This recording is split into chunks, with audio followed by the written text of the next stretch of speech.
When you hear the word temptation, what comes to mind? Probably something kind of negative, right? A weakness we're supposed to fight. But what if that's not the whole picture? What if it's actually a necessary part of getting stronger? All right, let's dive into that idea and take a fresh look at one of the oldest tests of character there is. So our first section gets right to the heart of it all, seeing temptation as a test, not some kind of trap that's just designed to make us fail. It all kicks off with something we can definitely all understand: candy. So in this classic experiment, kids were faced with a choice. A few M&Ms right now, or a whole bag if they could just hold on.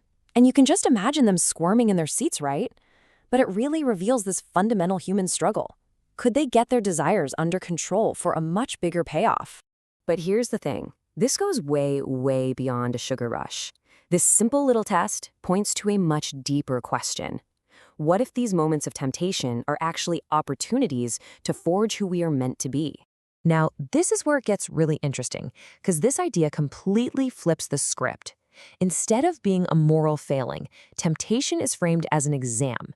It's not there to prove you're bad, but to clarify what you really believe and to get you ready for whatever's coming next. So, to really get a handle on this, let's look at one of the most famous stories of testing ever told: Jesus in the wilderness. It's basically the ultimate case study. I just love this interpretation from a First Nations translation of the New Testament. It frames the entire thing not as some terrifying battle with evil, but as a vision quest.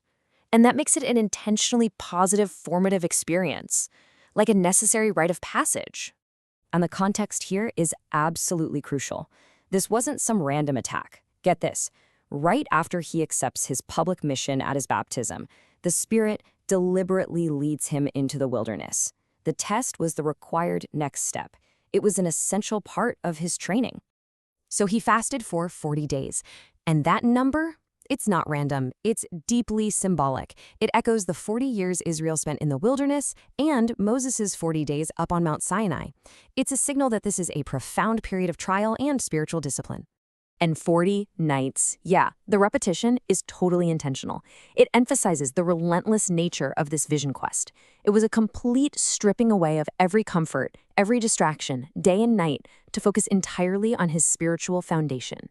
At the end of it all, the text says he was famished. I mean, literally starving. And this is where we see this brilliant core paradox. At the very moment he was most physically vulnerable, he was also at his most spiritually powerful and clear. And this brings us to the 3 specific tests he faced. Because these aren't just ancient challenges, they are universal temptations that every single one of us faces in different ways today. All right, test number 1 is all about survival. He's starving, right? And the tempter suggests using his divine power to feed himself. This is that ultimate me first, me now impulse. It's the lure of using our gifts to serve our own immediate needs, even if it means we drift from a more important long-term mission. It's basically the grown-up version of grabbing those M&Ms. The second test is a little more subtle, a little more sneaky. The tempter actually quotes scripture, daring Jesus to perform some spectacular miracle to prove who he is. This is that desire for a sign, for undeniable proof. It's the temptation to force faith through a big, showy spectacle, essentially trying to become the puppeteer who pulls God's strings to get the outcome we want. And then there's the final temptation. This is the ultimate shortcut. He's offered all the power in the world, a kingdom without a cross. The goal is noble, sure, but the method is a corrupting compromise.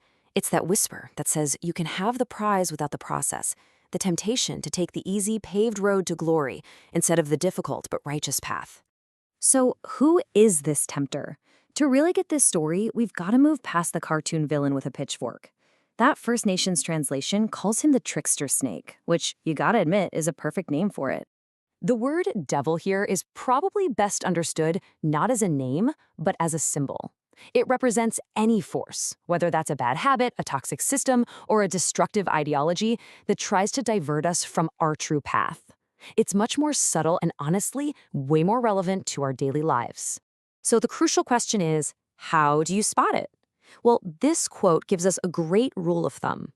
The trickster snake often shows up with lies that sound an awful lot like the truth, or even more powerfully, with lies we want to believe are true, because they justify our shortcuts and our selfish impulses.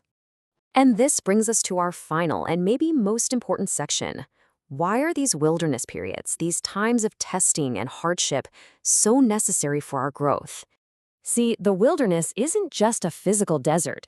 It's any place in our lives where all the distractions get stripped away. It's where our comforting illusions get exposed, where our character is truly forged by the tough choices we have to make, and where we finally discover what we can really rely on.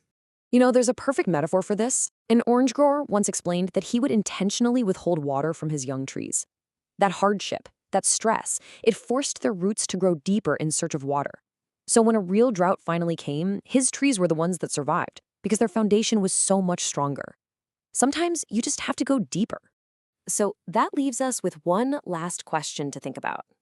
When you find yourself in a wilderness, a time of challenge or uncertainty, try not to just focus on the hardship. Ask yourself this: what illusions are falling away? And in their place, what deeper, more resilient truths about yourself and your purpose are you being given the chance to choose?